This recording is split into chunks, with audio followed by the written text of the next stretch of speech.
I got an opportunity to paint surfboards in Hawaii. You just can't surf and paint pretty pictures for the rest of your life. Yeah, I can. I think telling that story is extremely inspirational. Thank you guys for tuning in. Howdy, y'all. Welcome to Seager Storytime. We're your hosts, Mattson, Case, and Elliott, and we're the co-founders of Seager Company.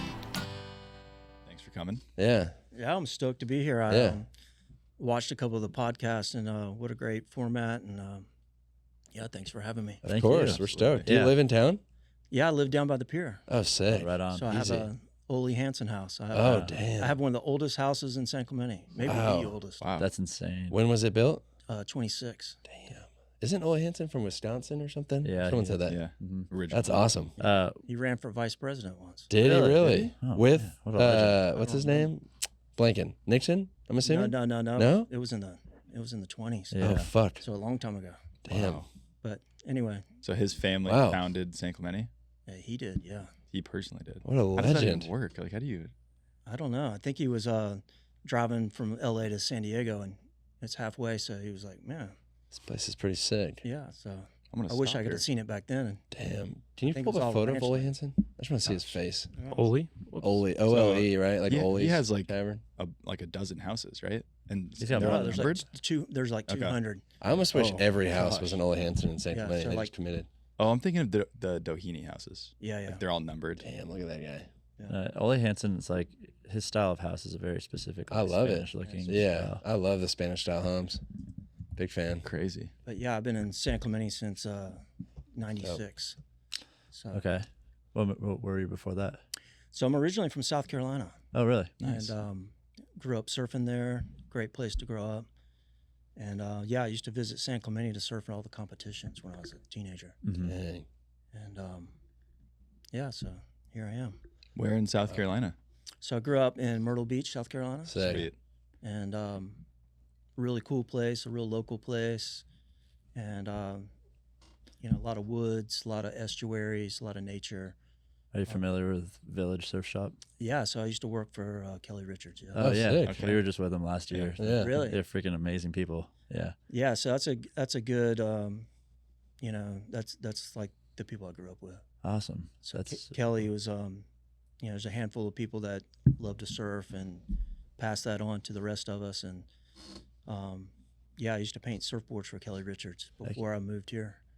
shout out Kelly. He's Yeah. the man. Yeah, that's He's awesome. actually Yeah. the nicest dude, and he Yeah. had us over at his house and played some ping pong and got super drunk. It was drank so drank fun. a lot of beer. Oh, Yeah. It was Competitive awesome. ping pong till like 1 a.m. His motorcycle collection is insane. Yeah, he's got a great collection. Yeah, that was crazy. Yeah, I love Kelly. He did me well. So That whole area, it's good people over there. It's so fun.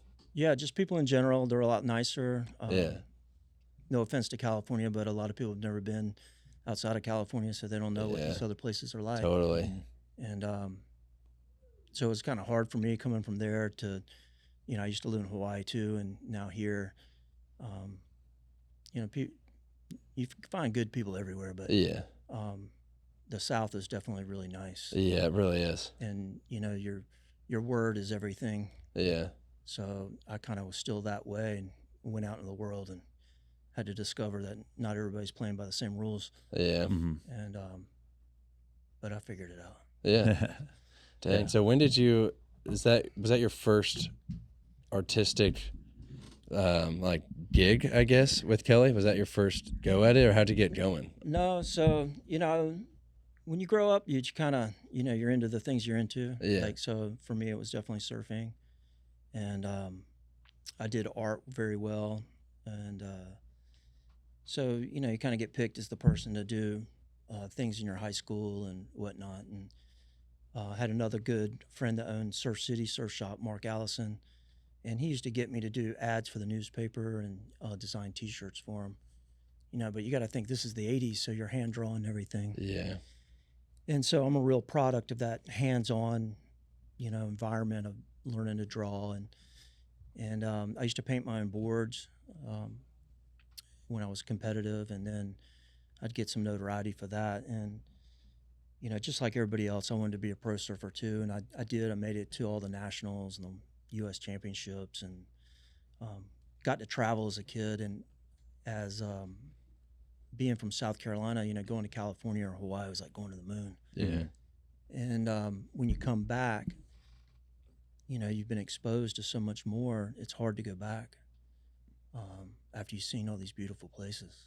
Yeah. So, and then waves aren't as good. You know, when you're a little kid, it's Yeah. fine. But as you get older, you're like, oh, you're frustrated. And Mm-hmm. you can only drive to Hatteras in Florida so many times. Yeah. And then you're just like, okay, I got to go somewhere else. Yeah. But yeah, you know, so when surfing didn't really work out, when I graduated high school, all the economy went bad. So a lot of surf brands and things went out of business. So there was nowhere for you to go. They used to have like an East Coast tour and the Bud tour. That all kind of went under around that time. So I was like, well, you know, what am I going to do? And I was working for Kelly, painting surfboards, and I got an opportunity to paint surfboards in Hawaii. Mm-hmm. And to make that jump is kind of scary. And Yeah. I got offered the job, Bill Barnfield's factory, which is Pro Glass. Mm-hmm. And they did Al Merrick and Rusty's and Phil Byrne. You'd see guys like Dick Brewer and Jerry Lopez in there, all the best surfers in the world. So, you know, I got that opportunity. I left everything, moved to the North Shore of Oahu. Crazy. Yeah, that's a big move. And they took me right from the airport to the factory. Wow. Yeah. And so a lot of people don't even know this about me. They just know me as like Drew, the artist, you know, doing these crazy surf paintings. But, you know, I'm a factory guy. I worked in factories I had to paint 10 boards a day minimum. Damn. So every single board was hand painted. Yeah, and this was more like painting cars because you're doing colors and fades and Yeah. Yeah. Wild. It's kind of just flames. like, yeah, like one color, like spraying it, but then you could put a flame on there or something. Or Yeah, so it's real technical. Yeah. It's really hard to be creative. And so, like, people take it for granted that they see all this stuff in the world. You know, like you guys' clothes and stuff, the T-shirts and the fabric prints and all that. But somebody has to design all that, as you guys know. Yeah. Mhm. Yeah.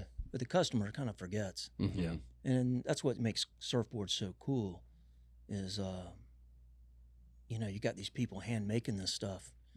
And that was my job, to make it look cool. Take a white blank and dress it up.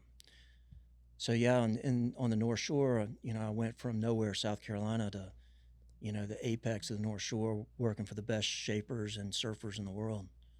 It's got to be intimidating. Yeah. Yeah, I mean, but I felt at home, you know. I felt out of place in South Carolina.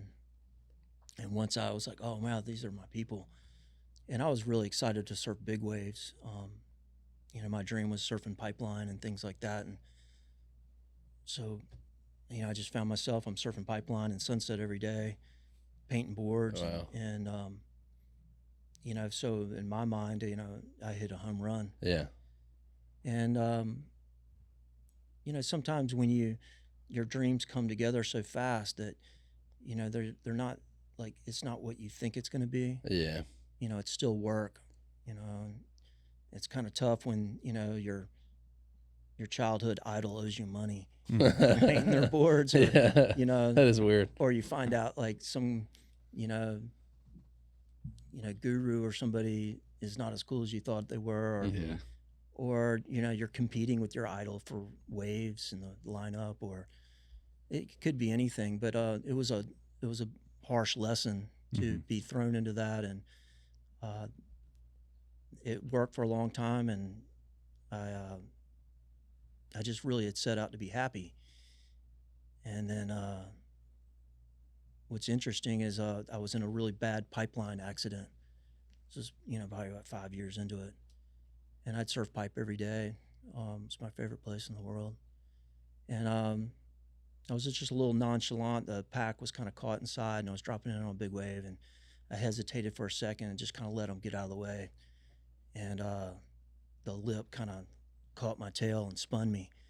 And so I ended up going with the lip into the reef. Gnarly. And yeah, it was really bad. And you surf pipe long enough, you're gonna get hurt. Yeah. Everyone wears helmets now. We were just over Yeah. there. Everyone wears helmets. Yeah, Nobody had helmets back then. Yeah. And anyway, yeah, I did.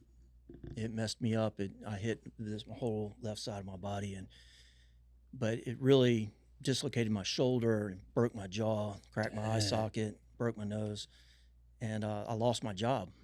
Wow. Because of Damn. you couldn't That's work. so You fucked. can't work with one arm. Yeah. With boards around. And it was kind of coming into springtime, and there's not a whole lot of work anyway. So I had a friend here in San Clemente, Rob McCarty, who's now at Vissla, but he worked at Rip Curl. And he says, well, you can come to San Clemente and get better and maybe look for a job here for the summer.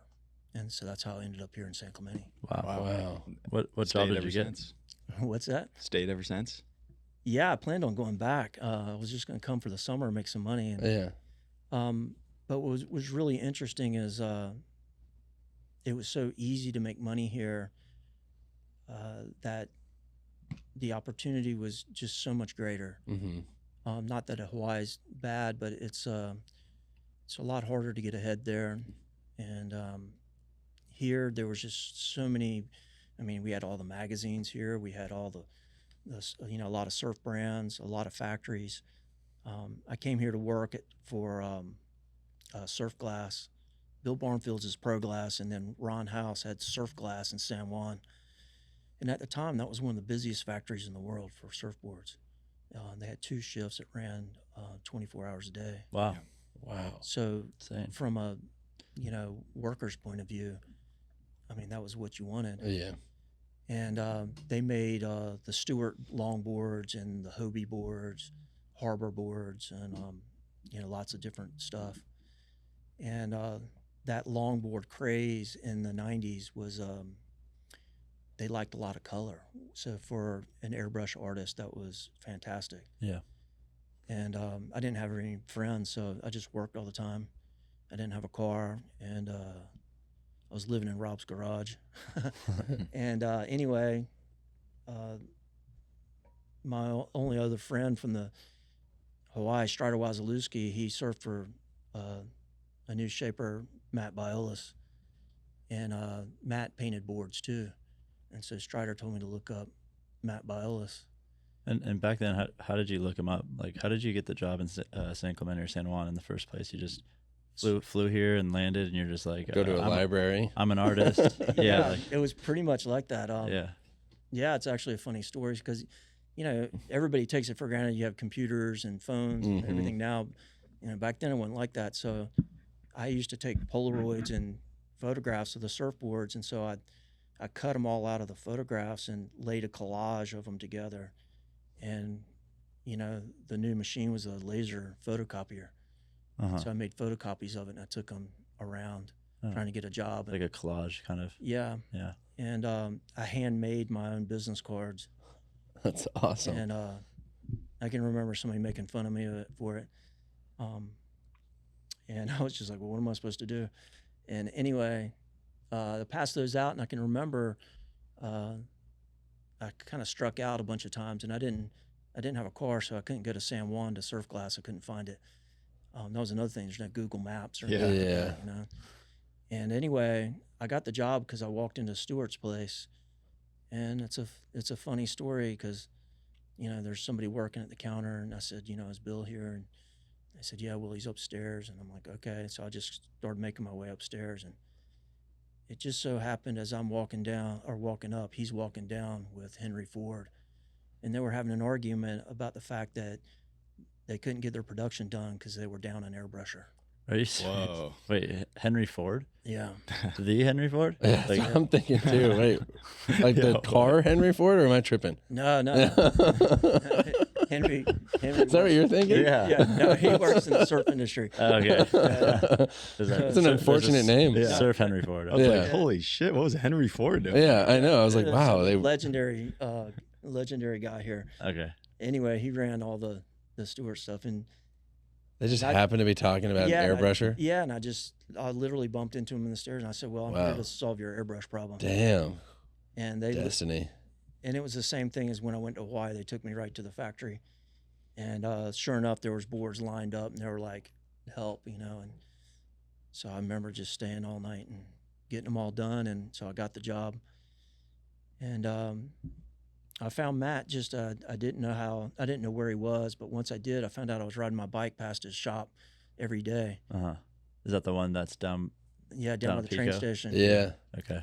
And you know, he was I'd seen his work painting boards, and he used to do like cool stuff for Christian Fletcher and stuff. And he had a girlfriend that was doing some art, and so they were kind of down and dirty doing like some cool stuff. Yeah. And I was looking for friends anyway. Yeah. And so I just stopped in there one day, and I saw what he was doing. I was like, well, I can do it better than that. And he was like, oh yeah. And so he let me paint a board right there, you know, as we hung out. And he was like, wow, that's pretty good. So I started painting those boards at night. And It was like your after shift job kind of thing. Crazy. yeah. And still anyway, all by hand too. yeah, so all by hand. And How'd you get to each shop if you didn't have a car? I had a bike. I got a bike. From San Juan? I used to ride a bike from the pier to up near the coach house Oh, wow. Damn. every day. That's awesome. That's like, what, 15 miles or something? I don't know. Yeah. I wouldn't want to do it now, but I Yeah. was 25 years old. So. Yeah. Yeah. But I think it's important for people to know that because, you know, everybody just thinks that you arrive at this place. Yeah. You got to work for it. Yeah, and anybody who's done something pretty impressive, you know, usually has a cool story. Yeah. And they had a lot of help along the way. So, you know, we mentioned Kelly Richards and Bill Barnfield and, you know, Ron House, who was another shaper and a guy that many people probably don't know, all the way down to Bill Stewart to, you know, Terry Martin that did all the Hobie boards to, you know, even Matt Biolas. I mean, Matt and I were nobodies. I mean, we were two guys at, you know, scrubs. And you know, he's arguably one of the best shapers in the world. Yeah. What do you think Wow. was Matt's trajectory? Like, what took him off? Was it some of it your artwork for him, or was it the board shapes itself, or a mixture of both? I think it was timing for all of us, timing and drive. I kind of always looked at us as, you know, we were kind of the guys nobody wanted that didn't quite make it. You know, the surf industry was kind of like a country club that wanted you to work for them, but didn't really want you in the country club. Yeah. Mm-hmm. So that was a little frustrating as a kid. So we kind of took the opposite approach, as like everybody was included. We just loved to surf and, you know, try to do cool stuff. And, you know, keep in mind, at first, you know, I took my hand-painted paintings, you know, because I'm kind of known for painting on surfboards. But, you know, in the early days, I thought everybody was going to like them. I mean, I was painting that stuff for Kelly Richards, and Kelly told me I was the worst airbrusher he ever had. And he didn't like the hand painting stuff either. And then I get to Hawaii, and I think everybody's going to love it. And I used to surf for Town and Country, and, you know, pitched it to those guys, and they said no, and pitched it to, you know, other people over there, Local Motion, and they were like, oh, it looks cool, but not for us. And here it was. I thought everybody was going to like it. Yeah. And so all anybody wanted me to do was airbrush. Matt was the first person that let me go. Nice. Matt just said, yeah, do whatever you want. And just to be clear to the audience too, Matt Biolos. Is that how you say it? Yeah, Biolos? Biolas. Biolos. He's the founder of Lost Surfboards. Yeah, him and his partner, Mike Riola. Yeah. Okay. And can we pull up some like of your early stuff on his boards? I don't know how you would look that up, but Probably just Yeah. give it a go on Google and see what happens. Yes. Yeah, search Drew Brophy surfboards or art or I would love to see some like early ones, just like what you did on the first Scroll ones. down. There's probably a picture. Like those are early boards. Those 5. Oh, really? Yeah. Those, Okay. Crazy. Yeah. Yeah, they're freaking badass. I know. Did you do any stuff for like the Slightly Stupid or anything like that? Because I feel like it's a similar, I know. I was thinking Yeah. that or too. Sublime or something like yeah, that. I've done stuff for Sublime and a lot of different bands. There's a good one. That's me when I was 25. Go With the long hair? Yeah, that's me. Go up, Dylan, a little more. It's like 2 more rows up. Yeah. Are those Oh. chops on there? Hey, I look like you. Yeah. Let's go. That's a sick. Yeah. That's what I looked like when I came to San Clemente. Damn. Even the angle. It's It's classic. Yeah, fisheye. Damn. So yeah, I mean, I think the So success of sick. Lost was really, you know, Mike was, you know, had the video cameras, and he was videoing all the art, the surfers, and then the parties. Matt was a great shaper and artist and designer. I think I brought production. I think the art was good, but really being able to do a lot of it. And then the surfers, guys like Chris Ward and Corey Lopez, and Yeah. so it was a real collective movement of the people that were kind of getting left out. Yeah. And I think a lot of kids identified with that. Why were you able to do so much of it? Just because you had that factory experience of like busting out multiple Exactly. in a day? Okay. Yeah. So, I mean, I think that's the key is, in that factory setting of making surfboards. I mean, if one person doesn't do their job, it just slows everything down. Yeah. And you have to do it well. So, and there's processes and things. It's a lot of thinking, and I took that to hand painting, and then I took that to designing T-shirts and everything. Yeah. But what we would do is we would do something cool on a surfboard, and then decide that we wanted to make clothes out of it. So then we would, modify that, and then I would paint it on canvas. And computers were just really starting to come along, and then also advancements in printing. So really, we're a product of technology expanding, being able to get a good photograph of it, being able to separate that many colors, and then being able to print it. So I think just Lost in general in my art career took off because of those possibilities. And then that started giving me opportunities in skateboarding, wakeboarding, designing fabric, so people were coming to me for all kinds of stuff. Dang. Yeah. At that point, did you just have you always been since those times, like essentially freelance? Like you'll work Yeah. for anybody, but you have your own like art store and your Yeah. own stuff, but you'll also do brand work. Yeah, so that's an interesting story too. I was doing stuff with Herbie Fletcher, and of course everybody remembers like the Wave Warriors days, and Herbie was great. He had me doing some work, and he gave me some advice. And then a lot of people probably heard of Rick Griffin, who was an artist here in San Clemente and did a lot of stuff for Surfer Magazine and with John Severson. And I was a big fan of his work. And anyway, I ended up surfing with a guy out at Lowers back then, and he had a little Rick Griffin thing in, and I recognized it. Uh-huh. And I said, "Oh man, that's a Rick Griffin logo." And he said, "Yeah, how'd you know that? Because not many people knew." And I said, "Oh, I really like it." And it turned out he was Rick Griffin's agent, Oh, a nice. guy named Gordon McClellan. And I became good friends with him. And Gordon really gave me some advice at a young age that there again, people helping you. Yeah. Gave me advice of how to structure my art business. Herbie too, and even Matt. Matt was pretty sharp, but I was working a lot for Matt, so Matt would kind of steer me on his benefit. But yeah, Gordon gave me a lot of tips, and I was able to make a business where I worked for a lot of people, and I was never in-house. Everybody wanted me to be in-house, but what you got to understand is then they own the art. So my idea was different, to almost license the art to people and keep that integrity. And some people told me I was crazy because I turned down a lot of money by a lot of companies to be in-house. And the real reason I didn't do it is because I never wanted to drive to Irvine. And I know everyone did move to Irvine. yeah, everybody moved to Irvine. So I just love to surf, and I just couldn't picture myself doing that. I didn't want to spend my life doing that.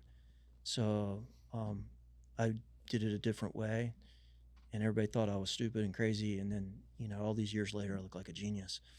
Yeah, I feel like that's the classic story. Everyone says something's dumb, and then a certain amount of years go by, and you end up being right. Yeah, so I mean, you're always searching for somebody to give you advice, and there's lots of people out there, and there's lots of people that can help you, but you definitely have to listen to your inner self. Yeah. Does this feel good, or is this really what I want to be doing? Yeah. And I tell people all the time, is like, who cares if you get the best job ever if it takes you to a place you don't want to be, Yeah, or you're working with people that you don't want to be around. for sure. The same Rocky Mountain water. The same brewing tradition that started in 1873 in Golden, Colorado. Because when you're a favorite beer of rock stars, smugglers, cowboys, and presidents, you don't compromise. That's our legacy. What do you want to go down in history for? Coors Banquet. Start your legacy. By the way, I'm utterly impressed with Turtlebox. The durability is seriously unmatched. How many times did we use it on our Hawaii trip? The entire time, like from when we went down to Pipeline all the way to when we went on the boat with Malahi, Wolf, and Finn. Yeah, we were throwing it in the sand, throwing it on the grass, throwing it in the water. It does everything. Yeah, I think the coolest part about it is it's fully waterproof. I mean, that's so sick that you can just literally be fishing and blast it with water, and it's totally fine. It has quality sound. And you don't even need boat speakers. You might as well just have a Turtlebox. Yeah. Why spend thousands of dollars on boat speakers when you can just put this thing anywhere you're going? For $3.99. Yeah, $3.99. and if you have two of them, you can sync them together, and it takes 2 seconds. Surround sound. Yeah. Boom. The sound quality is insane. It's insane. We Go love out it. there and go get one. Turtlebox. Boom! I'd like to make a quick announcement. A quick toast. If you will. Thank you, boys. To one of our sponsors on today's podcast, Wyoming Whiskey. Wyoming's first legal distillery and made in Wyoming. That's beautiful. And I'm loving this Outrider too. It's not a rye, it's not a bourbon.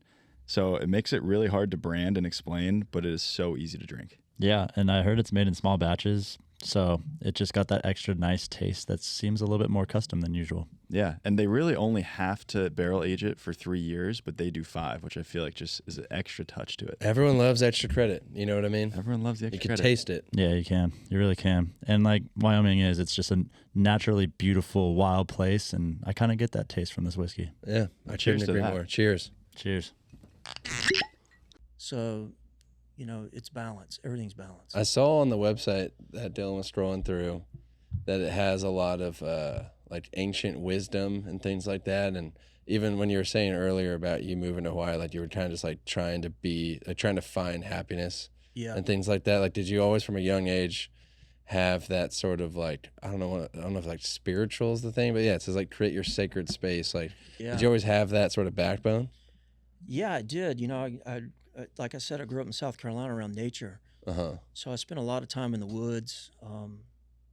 Always had dogs following me. I was always fishing and hunting, and I loved, just the waves, and so I felt really in tune with nature, and I kind of thought everybody was like that. Yeah.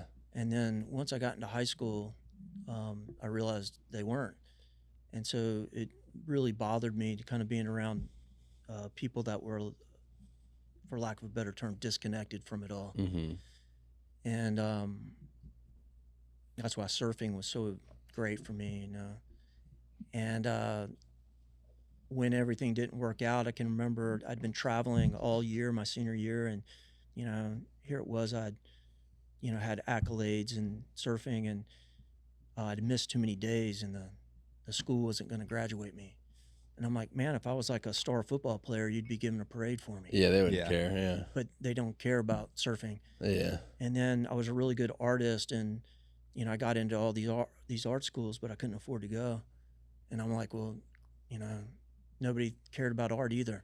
When like I was going to get a scholarship for that. Yeah. And I can remember my high school guidance counselor saying to me, like, Drew, we're worried about you. You just can't surf and paint pretty pictures for the rest of your life. Yeah, I can. And I know it's I was like, that's my flash whole, forward. I'm like, that's my whole plan. Like, Yeah. Sounds like the intro to a movie. yeah, and you're just sitting there like, wow, like it just really bummed me out. Yeah. And I literally was looking at them like they were stupid. Yeah. I mean, that is pretty stupid. Did that like fire you up at all to be like, I'm sure. okay, I'll Yeah, prove but you it wrong? wasn't just them, it was like everybody, like all your friends are going to college and everybody's taking a different path, Mm-hmm. and you kind of feel left out. So it really left me depressed. Yeah. So when the opportunity to go to Hawaii came up, I was like, yeah, I'm going, Yeah. one-way ticket. And, it was the best decision I ever made, but it still wasn't easy. And so you just learn things along the way. And I mean, all the the wisdom stuff comes from really a deep um, curiosity in weather. It's where it started, actually, surfing, and we all become amateur weather people. And so, we also get to go to some of the most beautiful places in the world as surfers. Mhm. So you become a very mature traveler, and you're able to get to really remote spots, and then you're super educated on different cultures, and you kind of take that for granted as your kid, but the next thing you know, you've been to more places than anybody in your family, Yeah. and you learn stuff. And then I was studying weather, and globally, and then that leads to looking at what causes weather, and so eventually I got into like solar physics, and Damn. Crazy. like studying stuff like that. And also, while I'm traveling, I always kind of took it upon myself to go see something culturally or ancient.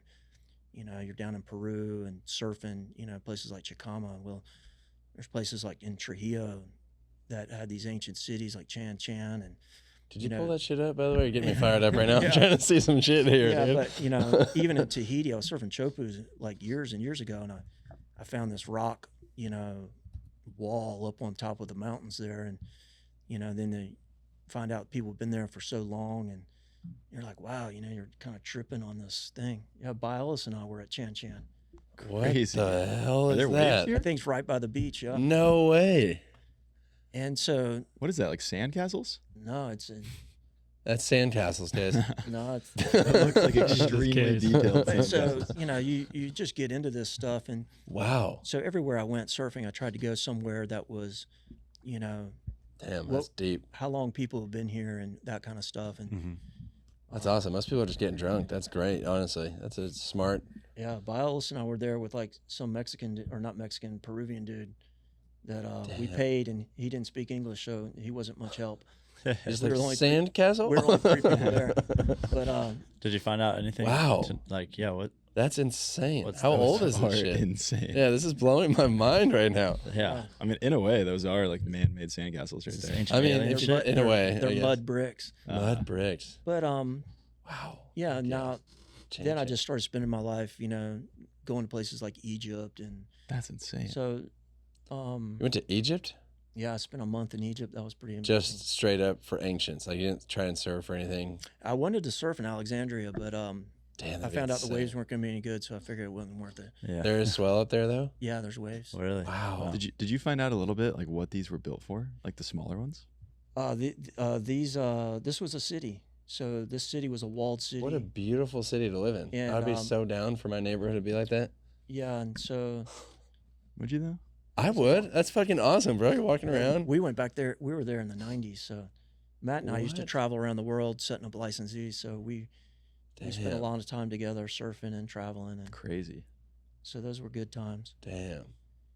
But that's where all that stuff comes from. Yeah. And, yeah.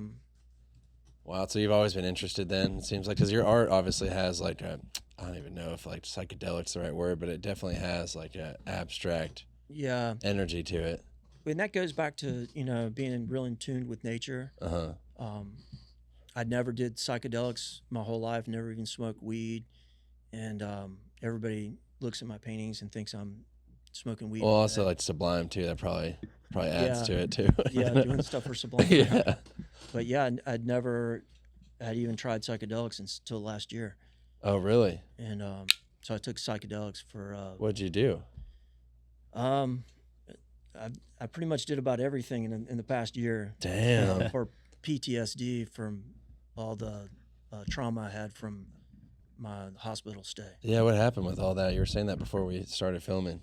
Yeah, so I don't know how many people know about it, but I was one of the unfortunate people to catch COVID, and I was a big, strong athlete. I mean, I really love surfing really big waves. So I spent my whole life surfing big waves, like all over the world, and so I was fit, and I'd always taken care of myself. So I was not worried about catching COVID. I figured, if anybody can withstand it, it would have been me. Yeah. And I caught it and didn't know I was sick, and just thought I was run down. And so I didn't go to the hospital. I didn't go to the doctor, and I just tried to outlast it. Yeah, just tough it out. And by the time I did go to a doctor, it was really bad. And you know, without getting into it too much, when I went to the hospital, they kind of, you know, would just take you, and I didn't realize that, you know, I thought I was just going in to get treated and released. Yeah. So I didn't even get to hug my wife goodbye. She went, you know, she pulled up, they took me out of the car, and the next thing I know, I was in the hospital. I was like, "What do you mean my wife can't come in?" And Yeah. Crazy. and then shortly thereafter, I was wheeled into the COVID unit, and they had a certain protocol of things they did to you, and which didn't go well, and you're basically locked in the basement, and it just deteriorated from there. Damn. So Wow. about a week into it, I endured it, and I was starting to get better. I felt better. I sat up. I thought, "Oh wow, it's over. I beat it." And you know, in ICU, you're in a room with, it's like they got glass, and so you can see everybody. And so I just started sitting up, and I had my phone with me, so I started texting people because people were worried about me. Yeah. How long had that been at that It's like point? 7 days in the hospital or something. Damn. Were you like unconscious, or was it just? No, I was conscious, but I was really sick. Yeah. And this was the first time I just sat up. It was like, you know, I felt better. Yeah. Yeah. And so I thought, you know, I'm probably going to go home pretty soon. It's over. Great. I'm texting people, and I was just breathing. It felt so good to breathe, and taking these big deep breaths. Like I said, I was a big wave surfer, so I was like loving it. Like, oh Yeah. yeah, dude, I'm going home. This is great. And what I didn't know is when you're had COVID pneumonia, your lungs are really fragile. So when I started breathing really hard, I ripped holes in my lungs. Oh, Whoa. And I didn't feel it, didn't know it. And when the nurses came running in, everybody panicked, and they started putting these blowers and things on me. And anyway, it was that evening that the doctor came in and said, "Well, you've got holes in your lungs. Your right lung's collapsed, your left lung's collapsing. We can't get them reinflated because they Wow. get sticky." And And at that point, I'm assuming you're feeling it by then, or no? it was just getting hard to breathe, Okay. Okay. and which Crazy. it had been hard to breathe that whole week anyway. So Yeah. Yeah. I was just like, oh, I went backwards. But the doctor said, he said, we're going to have to put you in a coma on life What? support on the ventilator. And I can just remember saying, you know, well, I don't want to be put on a ventilator, you know, because once you go on that, you're probably not going to make it. Yeah. And he says, no, there's a chance you'll make it. Damn, that's And heavy. I said, well, you know, what are my chances? He goes, they're not good. And I said, Wow. well, I don't want to go on the ventilator. And he goes, well, you're going to die. He goes, you're going to die. And you're probably going to die pretty soon. Jeez. And I was just like, you know, you can't believe this stuff's happening. Yeah, You know, that's and he's like, I'm sorry. And I was like, man. And I said, well, I'm going to fight. And he said, well, you know, you're probably going to have a heart attack or a stroke. You know, probably happen tonight. And he goes, so I'm going to move you to the room with the window in it so you can say goodbye to your family. Jeez. Gosh. wow. That is the Goosebumps. heaviest doctor Yeah. speech of all time. And I felt bad for him too. Yeah, that's gnarly. He says it's better if you go into the coma, you won't suffer. And What's going through your mind right there? Yeah, Like, you seem that's- pretty steadfast still. yeah, you know, it doesn't seem real like when it's happening, you know, that it's coming that quickly. Yeah. And I can just remember like thinking like, he's crazy. Like I'm not going in. Yeah. Yeah. Yeah. I wonder why a heart attack or a stroke would happen before you like suffocate. It's because your heart freaks out. Oh. Your heart starts rapidly beating because it can't. It's trying to get oxygen to Uh-huh. your body, and so it's trying to compensate. That makes sense. Yeah. So I fought all night. I saw my wife that night, my sister, and told them, and I told them I was going to try to beat it.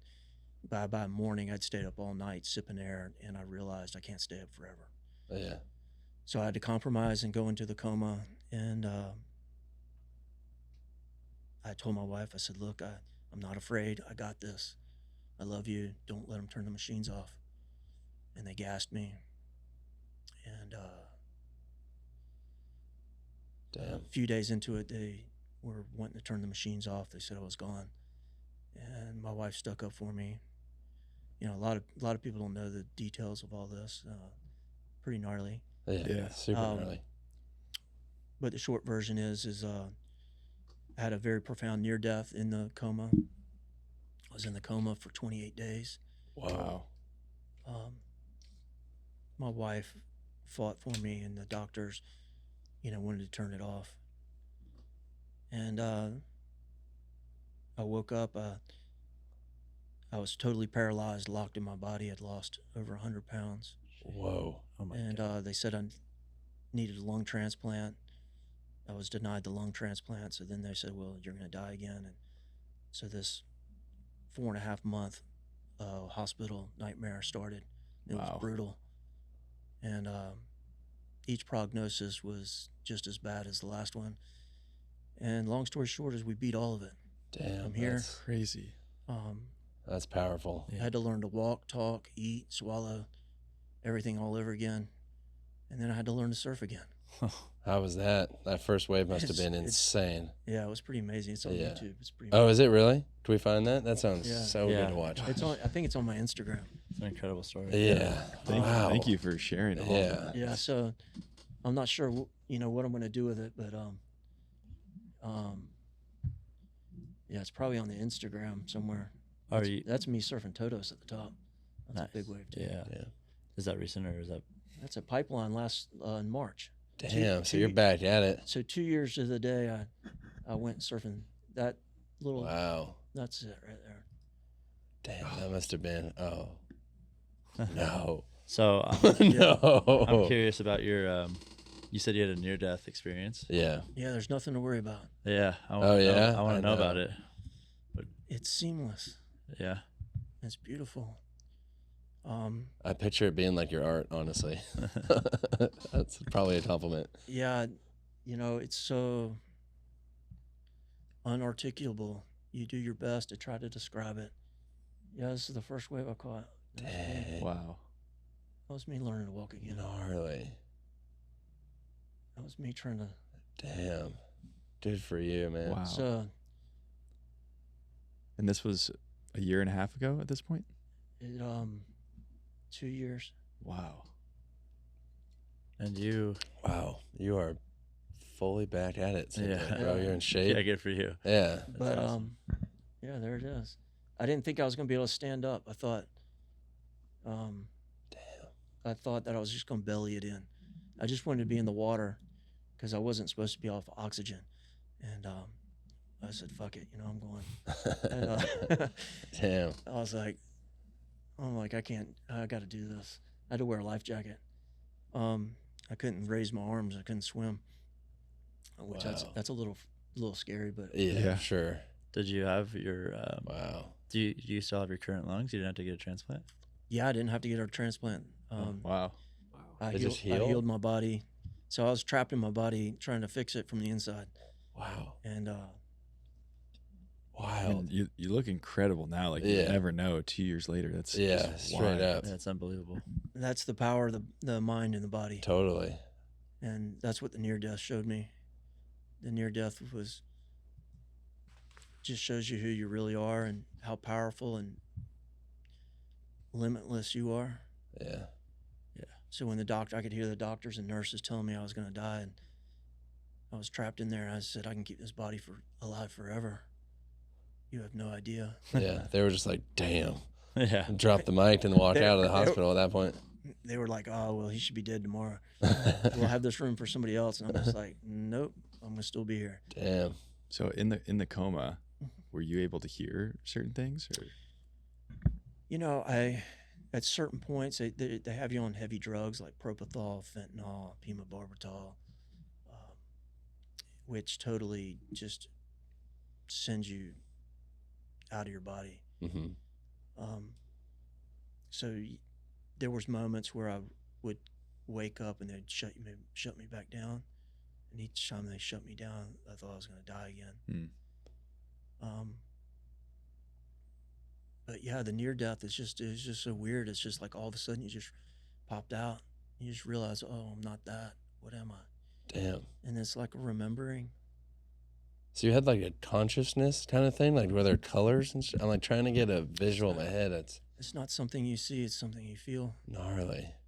And it felt like a billion little lights absorbing into me, or a billion children tickling me. Wow. Welcoming me. And at some point it felt like I was being picked up, and like I thought it was like my father, or you could say it was God or Jesus or something. Uh-huh.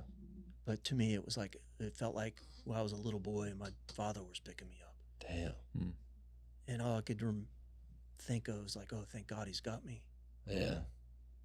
So it's like a surrendering, and Yeah, very positive it sounds like. very positive, very peaceful, Yeah.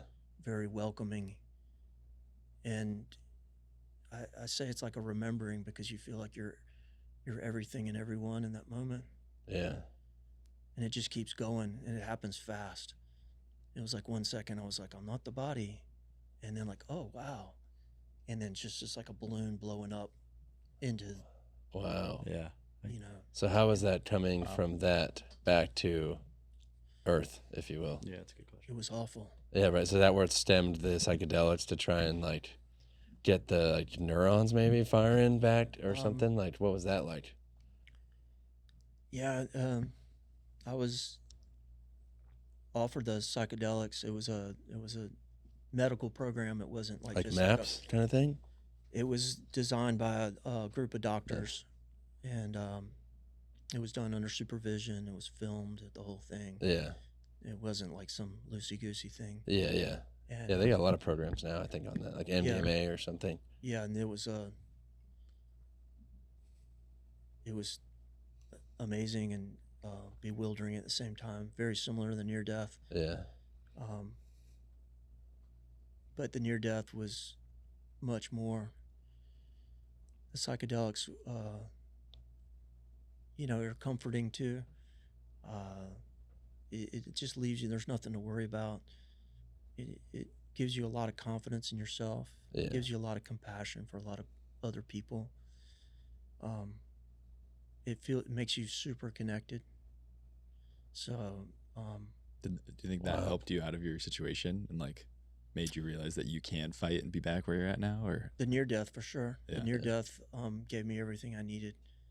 They told me I would live. They and I should say they, but it was really like me telling me. Uh-huh. Which sounds weird. Yeah. A lot of the paradoxes in the near death.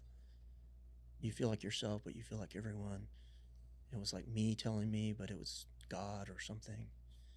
It was like, I'm sorry we had to do this to you, but you have to go back. Wow. We're sorry it had to be this way. And I'd forgotten about this place, so it was really rough. How is there like a time period that you're feeling this? Like, was it? Well, you were out for 4 months, but was it? Well, I was only out for 28 days. Oh, okay. In the coma, so it happened somewhere in there. Oh, okay. I don't know if it was at the beginning or the end of the coma. Yeah. But I couldn't talk and I couldn't tell anybody about it. So it was really frustrating. We have videos of me when I could write, and it's one of the first things I wrote, tried to write. Uh-huh.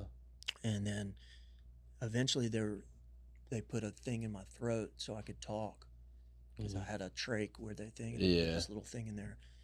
And it's like the very first thing I talked about. And I could only talk for like 20 seconds. I was like, hey, you guys don't understand. It felt like forever. This was to your family? To the doctors. Or to the and nurses doctors? and the family, whoever all was in the room. I wonder if they've heard that a bunch from people who have gone through similar, what I mean, like near-death experiences. I wonder if there's like pattern there. Yeah, they said that, it does happen. Wild. But yeah, so it gave me the will. It literally told me that I needed to get strong again, that I would survive. I need to get strong again so I can be here for everybody. Yeah. I'm here to help.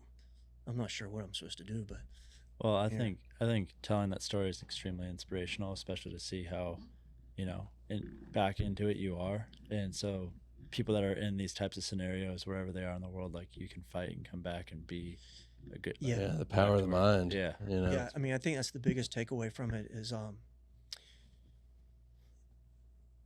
that, let me back up. Like when you're told you're going to die or something like that, you don't think about anything. You don't think about stuff. You don't think about money. You don't even hardly think about yourself. All you think about is people. Mm-hmm. And, my wife did a great job of getting the word out, and people started thinking about me and praying for me and raising money for us. The bill was incredible.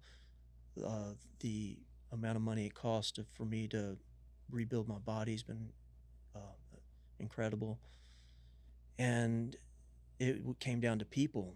And so if I could just leave people with the fact that your thoughts do matter, Yeah. every thought that you have, you're extremely powerful for yourself and for others. You've got to control your thoughts. You got to, think with purpose, because it works. It works for yourself and it works for others. Even if you just have a kind thought for somebody who's suffering, it's on the plus side, as long as you're a positive Mm-hmm. on things. And the other thoughts are just as powerful, the bad thoughts, Mm-hmm. which can hurt you or hurt others. In a way, I saw all that. Like I said, it was like a remembering. It's not something you can articulate, but you're like, oh my gosh. It's like you come back like just so empowered, invincible. Like I feel invincible. I feel sorry for somebody to pull a gun on me right now. I'd just be like, hey, Just catch the bullet. I'd just be like, hey, give me that before you hurt yourself. Yeah. But like, just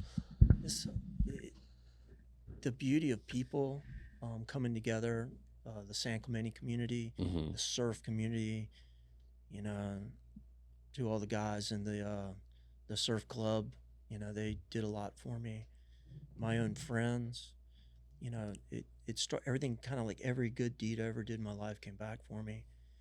And that's another thing is, especially for young people that, the friends that you pick to hang out with and the things that you decide to do and your family, these are all long-term things that you want to choose wisely. And because you had something like this happen, if you didn't have real friends, they won't be there for you. My friends were incredible. My wife was incredible. My family was incredible. My clients and fans were incredible. I'm lucky I've worked in, I don't know, like something like 18 countries in the world. And I had little communities all around the world that I had touched. So they helped out. So, that whole story is not the story just about me. It happened to all of us. And everybody played a different part. Mm-hmm. And it really just shows the beauty of community or building something like you guys' company here. Mm-hmm. Like it's a collaboration of people Yeah. building something amazing. Totally. And sometimes we forget. Yeah. Yeah. I mean, how did that whole? Because it's obviously a very powerful and traumatic, Have but some whiskey. hell yeah, yeah. Cheers to that. Honestly, it's Yeah. fucking just us, I Maybe guess. top myself off. Life is good. Life Gosh, is good. Yeah, it's honestly just an honor being here with you and hearing that story. It's beautiful, honestly. Bang, Cheers. bang. Well, it's a good Cheers. reminder. Cheers. Yeah, It's it a really good is. reminder like- to us all. I don't want to go through it again, but I don't wish it didn't happen. That's how much insight came out of. Yeah, I bet. There's value in the suffering, Mm-hmm. just like there was value in the suffering in Hawaii, or the beatings I took at Pipeline just to get that, the good tubes that I did get. Yeah. So there's just a lot of lessons in there, and COVID was such a bad thing. A lot of controversy about lockdowns and Yeah. vaccinations. I was not vaccinated, so I got a lot of discrimination and hate Yeah. over that. My wife got a lot of discrimination from hate. So we had a lot of friends that did a lot of great things for us. But then we had a lot of friends we lost, Yeah. Yeah. A lot of people have dealt with that. It's unfortunate. and it was very ugly. Yeah. And I feel bad for those people because they're in fear. Mm-hmm. Totally. And I won't give up on them, but they need to realize that that's not the way to do things. And we experienced it in the hospital too, with some of the nurses. The nurses, I would say, by far were like the most amazing people, but there was a couple that were bitter and almost like I deserved to die or something. Wow. And Because you didn't take the vax? yeah, Wow. and like I said, I'd taken care of myself my whole life, and I never got any vaccines or any kind of. I never had to go to a doctor. Yeah. So in my mind, I was like, well, I don't think I need this. Yeah. And people need to make their own decisions on those things, and I respect that. Mhm. But we had people write letters to my wife while I was dying that were just awful. Really? So there was two Terrible. sides of it. Yeah. I've had people the overwhelming 99.9% of the people in this town were amazing, but Mm-hmm. I've had a few, say bad things to me, Yeah. some of them to my face. I'm just like, wow, why would you even waste your energy telling me this? I know. I It's feel like ridiculous. tough times really show people's colors, though. Yeah, but we have to be there for those people, and Yeah. because they're, I think, in fear. Hurt people kind of thing. Yeah, and that was another thing about the whole experience is, I mentioned being connected with nature.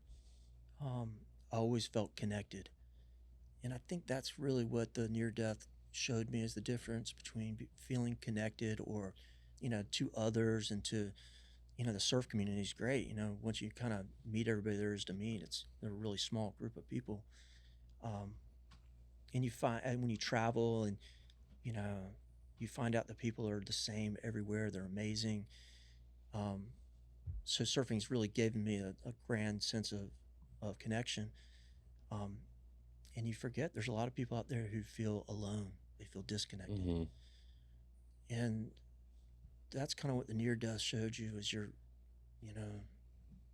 never alone. If you could just understand that you're connected to this bigger thing, this bigger part of you that is just so powerful. And these people feel disconnected from it. And that's when the fear and the hate and all that kind of stuff wells up. And so that's why it's important to control your thoughts and try to stay close to people that make you feel connected. Mm-hmm.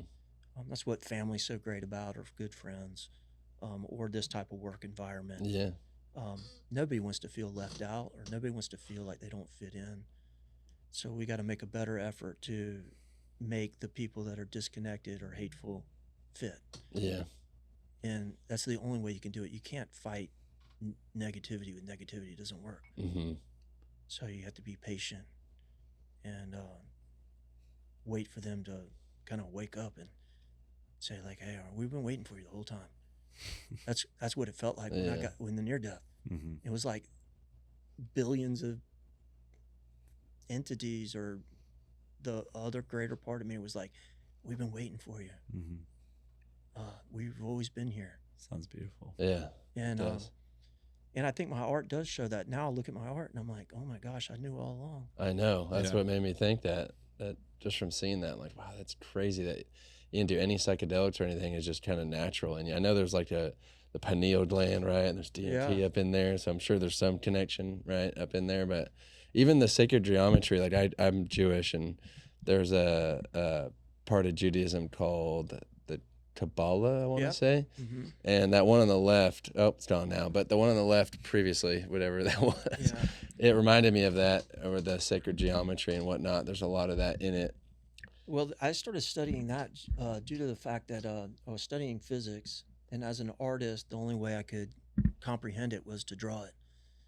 And I started studying guys like Buckminster Fuller and Tesla, Victor Scharberger, who was an Austrian naturalist.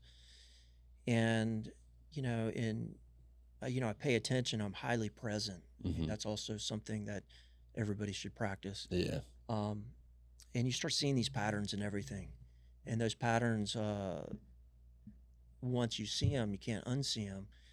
And then those same patterns were showing up in these physics diagrams and stuff like that. So, I wanted to paint them, and out of these drawings come these mathematical equations and things. And all of nature is doing it. So you're basically studying nature. Oh yeah. How are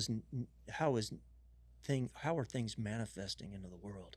Yeah. And it's doing it in a very specific process. And Like a fractal. You ever mess Yeah. with those things? it's like a language. It's like It's crazy. it's really what it is a vibration. So each vibration causes matter to manifest in different ways, which gets back to the healing process, which is basically a vibration. You have to vibrate, the sickness out of you in a certain way. And it's not something you can think about, it's a feeling. Yeah. So you have to feel your way through it. And, it might sound corny, but it's love. Yeah. It's like you literally love it out of you. And, I want to start talking about this topic, and I'm going to call it the will to live. Have you built a life worth living for? Do you love life? Do you love waking up every day? Do you love the things that you do? And that's what it took to heal from all that stuff. Yeah. The will to be there for my friends, my family, myself. Like, I want to go surfing again. Yeah. I want to go get barreled at Chopa. Yeah. Hell yeah. And but that's the big lesson. You kind of take it all for granted, and then you look around and we all already won. We're here. Mm-hmm. So it's just such a beautiful thing. And Yeah, it's a good message, I think, like Mattson said before, for people either in hard times or even people who are just lost. Like, I think it's a good message for people to just kind of be present and enjoy what they have and build off of that, just stay positive. And as creators, we're all like creators here. We're like literally like creation machines. Yeah. It's like so amazing. Like, that's what we get to do in life. Yeah. Yeah. Everything from, being an athlete to, building a building to, making clothes or designing cars or, thinking of creative ways to, financial instruments or something. It's all a thought process and a creation. And I'm like, oh, wow, that we get to come here and create. That's why we're here. Yeah. The problem is that destruction and creation are the same. Mm-hmm. If you forgot how to create, you want to destroy. Mm-hmm. It is literally no different. It's like hot and cold. Yeah. Yin It's and yang. Yeah, so, creation and destruction are the same thing. It's just two different sides of the pendulum. Yeah. It's like a phoenix, right? Like, Yeah.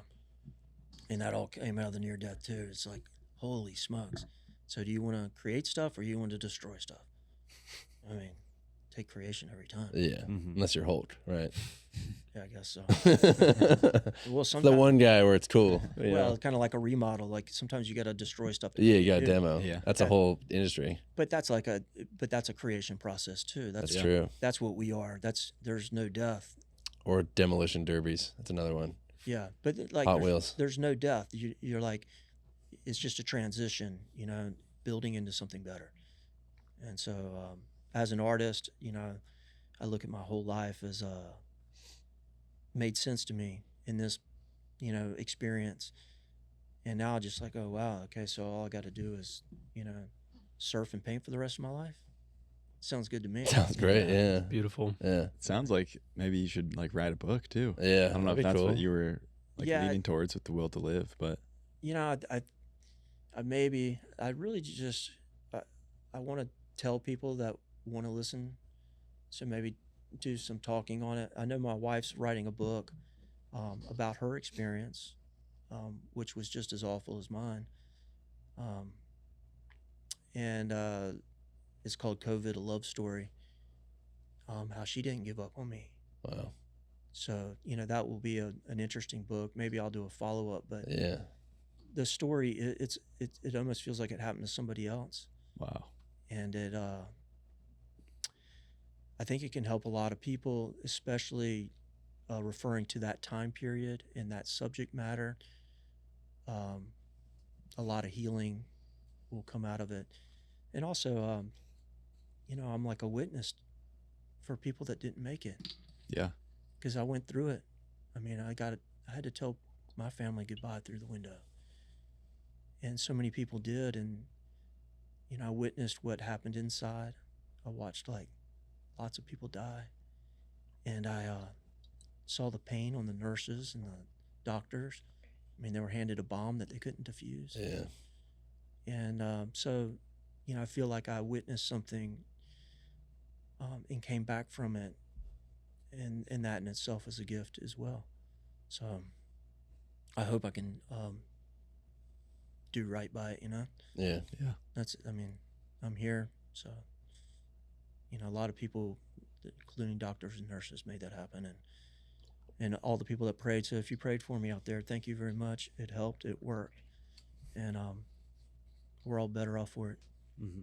Oh yeah. Yeah. Well, thank you so much Yeah. for coming in and sharing your story. I also wanted to thank Braxton for getting us together. Yeah, isn't he great? He's the man. Yeah, he is. He's the coolest guy. And honestly, he's changed my world a little bit, because he's just, this is, by the way, the guy that introduced us. Yeah. Um, Braxton Luke, how you doing, brother? yeah, he's the man.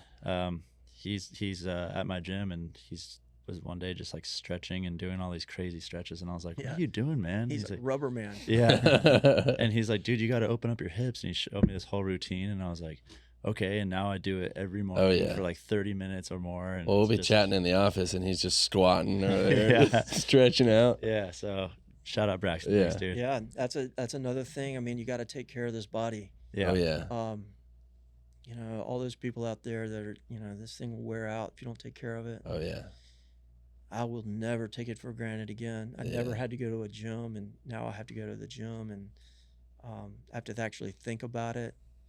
And we're all given this beautiful body, and take care of it, man. Totally. Yeah.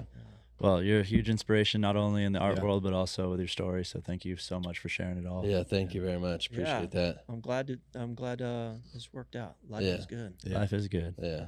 Right Heck on. yeah. Thank you very much. Thanks, Drew. Really Yeah. appreciate it. See ya. There we go.